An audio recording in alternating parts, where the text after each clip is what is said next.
नमः शिवाय। आज हम शिव महापुराण का रुद्र संहिता का दूसरा तीसरा खंड का 31वां अध्याय पढ़ेंगे। उससे पहले हमने पिछले अध्याय में पढ़े थे शिव पार्वती संवाद, शिव जी द्वारा हिमालय से पार्वती को मांगना, ब्राह्मण वेश में पार्वती के घर जाना। आज हम पढ़ेंगे सप्त ऋषियों का आगमन और हिमालय को समझाना। ब्रह्मा जी बोले, ब्राह्मण के रूप में पधारे स्वयं भगवान शिव की बातों का देवी मैना पर बहुत प्रभाव पड़ा और वह बहुत दुखी हो गई। वे अपने पति हिमालय से कहने लगे कि इस ब्राह्मण ने शिव जी की निंदा की है। उसे सुनकर मेरा मन बहुत खिन्न हो गया है। जब भगवान शिव का रूप और शील सभी कुत्सित है तथा सभी उनके विषय में बुरा ही सोचते हैं और उन्हें मेरी पुत्री के सर्वथा अयोग्य मानते हैं, तो मैं अपनी प्रिय पुत्री का हाथ कदापि उनके हाथ में नहीं दूंगी। मुझे अपनी पुत्री अपने प्राणों से भी अधिक प्रिय है। यदि आपने मेरी बात नहीं मानी तो मैं इसी समय विष खा लूंगी और अपने प्राण त्याग दूंगी। साथ ही अपनी बेटी पार्वती को लेकर इस घर से चली जाऊंगी। मैं पार्वती के गले में फांसी लगा दूंगी, उसे वनों में ले जाऊंगी अथवा किसी सागर में डुबो दूंगी, परंतु किसी भी हालत में उसका ब्याह पिनाकधारी शिव के साथ नहीं होने दूंगी। ये कहकर देवी मैना रोती हुई तुरंत कोप भवन में चली गई और उन्होंने कीमती वस्त्र आभूषण का त्याग कर दिया और जमीन पर लेट गई। जब इस विषय में भगवान शिव को जानकारी हुई तो उन्होंने सप्त ऋषियों को याद किया। वे तुरंत ही वहां आ गए। जब त्रिलोकीनाथ भगवान शिव ने सप्त ऋषियों को देवी मैना को समझाने की आज्ञा देकर उनके घर भेजा, त्रिलोकीनाथ भगवान शिव का आदेश मिलने पर सप्त ऋषि उन्हें श्रद्धा पूर्वक प्रणाम करके आकाश मार्ग से पर्वतों के राजा हिमालय के राज्य की ओर चल दिए। सप्त ऋषि जब हिमालय के नगर के निकट पहुँचे तो वहाँ का आश्चर्य देखकर उसकी प्रशंसा करने लगे। वे सप्त ऋषि आकाश में सूर्य के समान चमकते हुए जान पड़ते थे। उन्हें आकाश मार्ग से आता देखकर हिमालय को बहुत आश्चर्य हुआ। शैलराज सोचने लगे कि इन तेजस्वी सप्त ऋषियों के आगमन से आज मेरा संपूर्ण राज्य धन्य हो गया। तभी सूर्य तुल्य तपस्वी सप्त ऋषि आकाश से उतरकर पृथ्वी पर खड़े हो गए। गिरिराज हिमालय ने दोनों हाथ जोड़कर और अपना मस्तक झुकाकर आदर पूर्वक उन्हें प्रणाम किया और उनका पूजन तथा स्तुति की। तत्पश्चात गिरिराज हिमालय ने कहा कि आज मेरा घर आपके चरणों की रज पाकर पवित्र हो गया। मेरा जीवन आपके दर्शनों से धन्य हो गया। फिर आदर पूर्वक हिमालय ने सप्त ऋषियों को आसनों पर बैठाया। हिमालय बोले, आज मेरा जीवन सफल हो गया है। आज मेरा सम्मान इस संसार में बहुत बढ़ गया है। जिस प्रकार अनेक तीर्थों के दर्शनों को पुण्य कमाने का स्रोत माना जाता है, उसी प्रकार आज मैं भी पवित्र तीर्थों के समान वंदनीय हो गया हूँ। हे ऋषिगणों, आप साक्षात भगवान विष्णु के समान हैं। आपने हम दोनों के घरों की शोभा बढ़ा दी है। आज मैं स्वयं को संसार का सबसे महत्वपूर्ण व्यक्ति मान रहा हूँ। यद्यपि मैं एक तुच्छ अदना सा मनुष्य हूँ, फिर भी मेरे योग्य कोई ऐसा हो तो मुझे अवश्य बताएं। आपका कार्य करके मुझे हार्दिक प्रसन्नता होगी।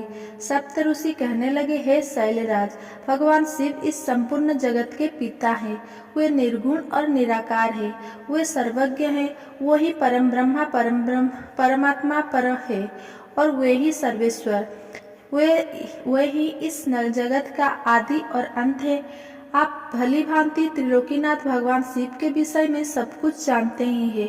वे भक्त वत्सल है और सदा ही अपने भक्तों के अधीन है। तुम्हारी परम प्रिय पुत्री देवी पार्वती ने भगवान शिव को अपनी कठोर तपस्या से प्रसन्न करके अपना मनोवांछित वर प्राप्त कर लिया है। उन्होंने प्रभु शिव को पति रूप में पाने का वर प्राप्त किया है। जिस प्रकार भगवान शिव को इस जगत का पिता माना जाता है, उसी प्रकार शिवा जगत का माता कही जाती है। अतः आप अपनी कन्या पार्वती का विवाह महात्मा शिव शंकर से कर दीजिए। ऐसा करके आपका जन्म सफल हो जाएगा और पाप और आप गुरुओं के भी गुरु बन जाएंगे। सप्तऋषि का ऐसे वचन सुनकर हिमालय बोले, हे महर्षियों, मेरे अहोभाग्य है जो आपने मुझे इस योग्य समझकर मुझसे यह बात कही। सच कहूँ तो मेरी हार्दिक इच्छा भी यही है कि मेरी पुत्री का विवाह भगवान शिव के साथ ही हो, परंतु एक परेशानी है कि कुछ दिनों पूर्व एक ब्राह्मण देव हमारे घर पधारे थे। उन्होंने भक्तवत्सल भगवान शिव के विषय में अनेक उल्टी सीधी बातें की।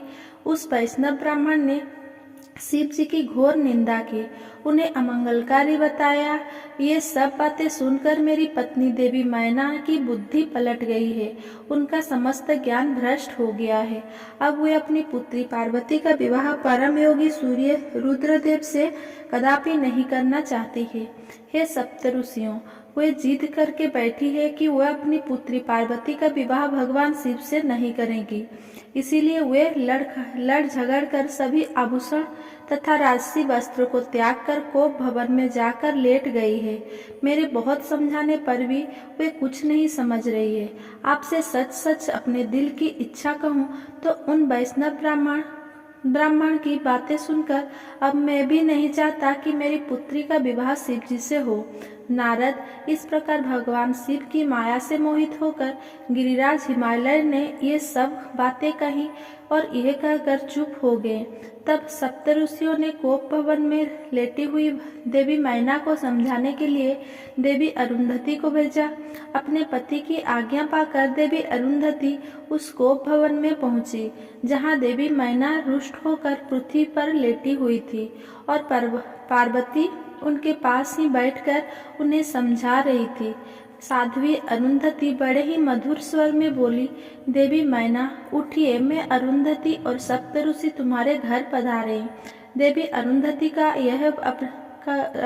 को वहां अपने कक्ष में देखकर देवी मैना उठकर बैठ गई और साक्षात लक्ष्मी के समान उन परम तेजस्विनी को देख उनके चरणों में अपना सिर रखकर बोली, आज हमारे घर में ब्रह्मा जी की पुत्र वधू और महर्षि वरिष्ठ की पत्नी अरुंधति सहित सप्तऋषियों ने पधार कर हमें किस पुण्य का फल दिया है। आपका आने से हमारा कुल धन्य हो गया है। मैं आपसे यह जानना चाहती हूँ कि आपके इस तरह यहाँ आने का क्या उद्देश्य है।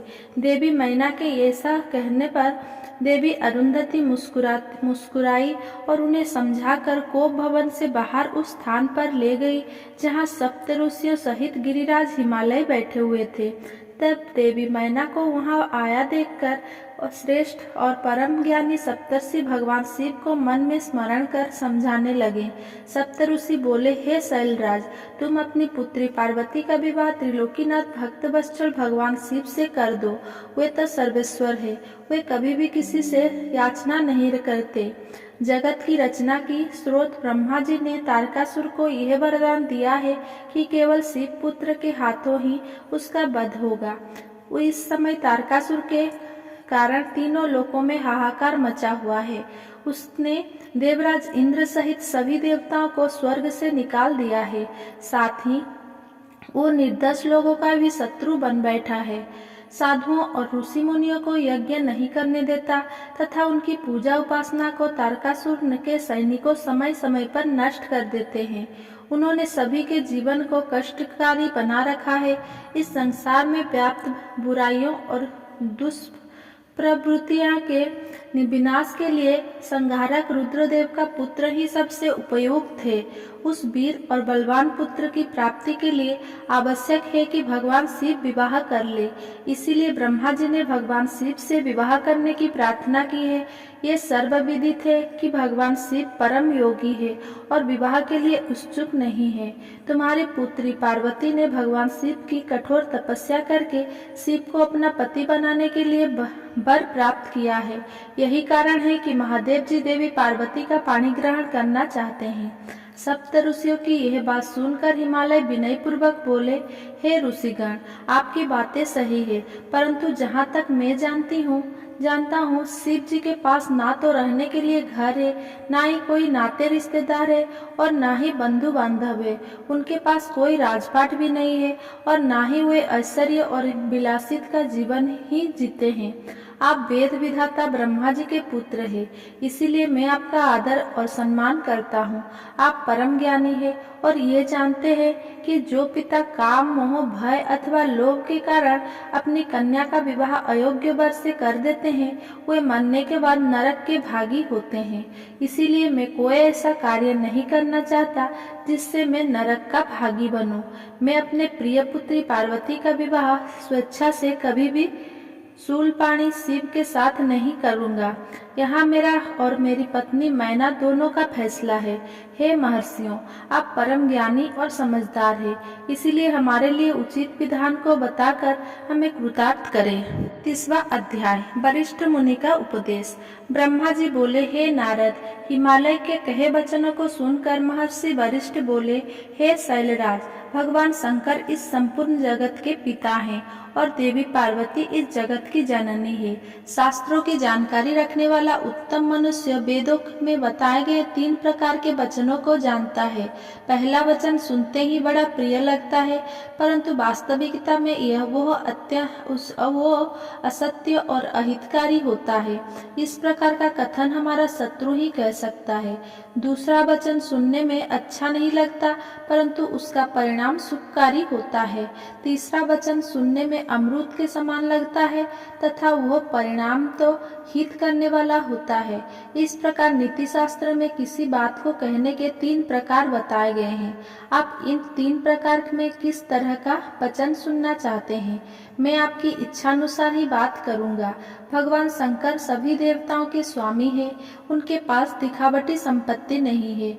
वे महान योगी है और सदैव ज्ञान के महासागर में डूबे रहते हैं। वही इस सबके ईश्वर हैं। गृहस्थ पुरुष राज्य और संपत्ति के स्वामी अपनी कन्या ब्याह दे तो उसे कन्या के इस पद का पाप लगता है। पुरुष राज्य और संपत्ति के स्वामी मनुष्य को ही अपनी पुत्री का वर चुनता है। ऐसा ना करके यदि वो किसी दीनहीन को अपनी कन्या ब्याह दे तो उसे कन्या के वध का पाप लगता है। शैलराज, आप शिव स्वरूप को जानते ही है नहीं है। धनपति कुबेर आपका सेवक है। कुबेर को यहाँ धन की कौन सी कमी है, जो स्वयं सारे संसार की उत्पत्ति, पालन और संहार करते हैं। उन्हें भोजन की भला क्या कमी हो सकती है।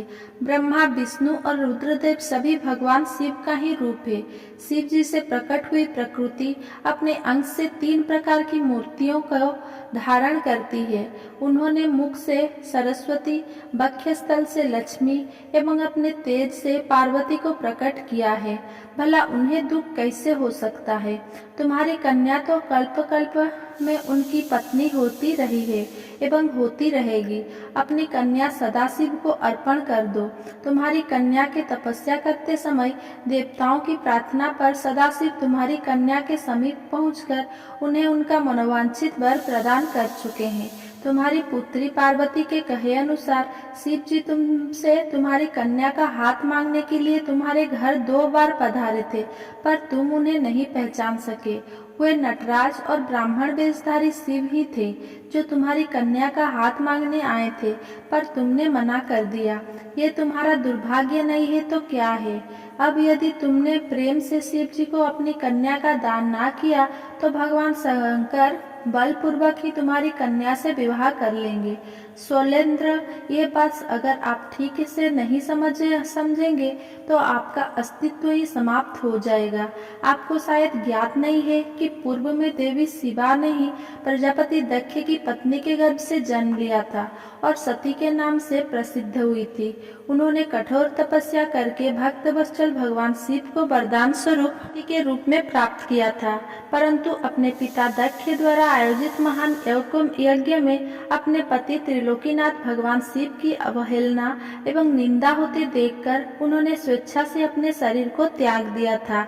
वही साक्षात जगदम्बा इस समय आपकी पत्नी मैना के गर्भ से प्रकट हुई है और कल्याणमयी भगवान शिव को जन्म जन्मांतर की भांति पति रूप में पाना चाहती है।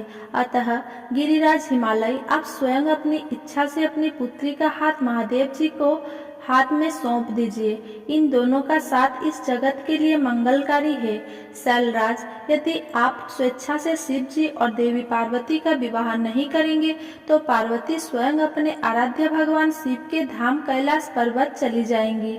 आपकी प्रिय पुत्री पार्वती की इच्छा का सम्मान करते हुए ही भगवान शिव स्वयं आपसे पार्वती का हाथ मांगने के लिए वेश बदल कर आपके घर आए थे, परंतु आपने उनको नहीं पहचाना और अपनी कन्या देने से इनकार कर दिया। आपके शिखर पर तपस्या से के लिए पधारे भगवान शिव की देवी पार्वती ने जब सेवा की थी तो आप भी उनके इस निर्णय में उनके साथ थे। आपकी आज्ञा प्राप्त करके ही देवी पार्वती भगवान शिव को पति रूप में पाने की इच्छा लेकर तपस्या करने हेतु वन में गई थी।